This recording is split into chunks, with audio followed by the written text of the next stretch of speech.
Goldie Hawn stars in Swing Shift in 15 minutes. This is Anglia with the news for New Year's Eve from ITN. From the studios of ITN, the news with Dennis Toohey. Good evening, welcome to the programme. The headlines. As Celine's family grieve, police admit similarities with 8 other killings. Could it be too much? Record lottery jackpot is branded obscene. And as we ring out the old, here's how they rang in the new. The murdered French teenager, Céline Figard, may have been the victim of a serial killer. Police revealed they were looking at similarities with the murders of 8 other women across the country. Like Céline, their bodies were found naked and close to major roads. Today, her father laid flowers next to the lay-by in Worcestershire, where her body was found. Robert Hall reports. In the slush and ice beside a road hundreds of miles from home, Bernard Figard remembered a daughter who should have been celebrating New Year with her family tonight. His simple tribute underlining a fresh plea for help. Monsieur Figard said that Céline came to this country because she likes England and she likes the people here, and he appealed to everyone to come forward and to help to find the person responsible. Today, for the first time, West Mercia police, now heading the inquiry, said Celine's death could be linked to other murders in the North and Midlands. There are several cases around the country which are well known and have been previously reported where naked women have been found adjacent to major roads or in country roads with similar injuries. Those are things that we will be looking at. Detectives believe details of those killings do suggest a connection. They mention particularly the murder of Tracy Turner, whose body was found at Bitterswell in Leicestershire. She too was picked up at a motorway service area.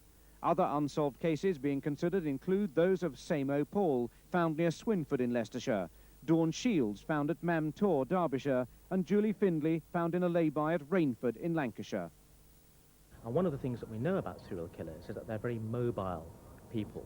They use transportation to kill over a very wide geographic area, and that explains why they often go undetected for so long. For now, the priority is still to trace the lorry driver seen with Céline or the Mercedes refrigerated truck he's believed to have been driving. Detectives have already begun tracing over 1,000 similar vehicles registered in this country. 90 officers are now involved in the hunt. More will be needed. Tonight, police are asking drivers who saw anything suspicious in or near this lay-by between Worcester and Kidderminster over the Christmas period to come forward as soon as possible. One phone call could provide detectives and a grieving family with the clue they so desperately need. Robert Hall, ITN, Worcestershire. A senior churchman has attacked next week's record rollover national lottery jackpot of up to £40 million as obscene. There have also been renewed demands for a limit to the amount that people can win. Here's Tim Wilcox.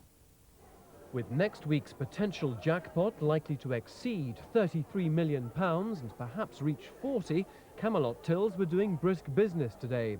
Some punters hoping for a prosperous new year, willing to increase their stakes. Maybe a pound or two more, but that's about it. If it like last week, we'd done another lot, double. But the sheer scale of the payout, which would launch any single winner into the super-rich league, has been condemned by at least one leading churchman.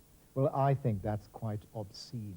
And I think anybody with any common sense recognises that £33 million is way, way over the top and actually harmful and unacceptable.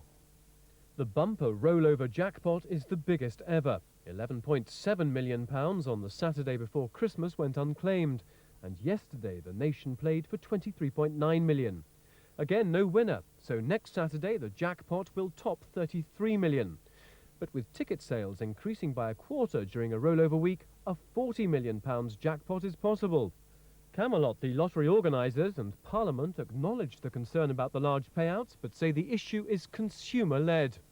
We'll continue listening to our critics, but also we'll continue listening to the 30 million people who are playing the lottery every week, who are playing the lottery because they enjoy it and because they like the prospect of winning large amounts of money.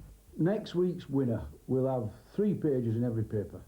If it was a standard £5 million payout, they'd be looking to get 3 lines, and there would be fewer people then clenched by the fever But charities are feeling the squeeze. The effect on giving is larger than the amount that we get from the lottery. So charity is a net loser from the lottery. The rules say jackpots can be rolled over a total of 3 times, so the payout might soar even higher. Tim Wilcox, ITN. The Prime Minister has launched an attack on Emma Nicholson, the Conservative MP who's defected to the Liberal Democrats. Writing in a newspaper article tomorrow, he accuses her of being a cut-and-run MP who had failed. She insists more Tory MPs are on the verge of leaving the party. Here's our political correspondent, Adrian Britton. Emma Nicholson's prediction of possibly more Tory defections comes as party chiefs launch an offensive attempting to recover from a highly damaging 48 hours. There are many Tory MPs at the moment who are on the verge of leaving. A lot have already given them their resignation. Some have done so and have told me so because they cannot support the government any longer. It may be, and I hope there will be one or two who come and join me on the Lib Dem benches. John Major, who says he won't be blown off course by the defection, has sent a New Year message to his constituency chairman saying, "We will continue to develop our policies. We must fight to make Britain the enterprise centre of Europe, which means cutting taxes and the burden of the state still further." The Prime Minister wants to hold out for an election until early '97, but with the government's majority crumbling, ministers are all too aware of Parliament's precarious balance of power. What ends the life of a government is a vote of no confidence, and which way the individual parties, the minority parties, would vote in that circumstance, which is hypothetical, remains to be seen. I'm quite confident we can and will continue. Labour says today's Tory advertisement in national newspapers, signed by John Major, listing the government's economic achievements, is evidence of a party in panic. It's extraordinary to see these advertisements appearing in the newspapers protesting their good intentions despite all the record of failure. It's a real case of Corporal Jones shouting, "Don't panic." Should it come to a vote of confidence in '96, John Major's survival will depend on the backing of the Ulster Unionist MPs. He knows that to keep their support, he can't afford to annoy them in his attempts to secure a permanent peace in Northern Ireland.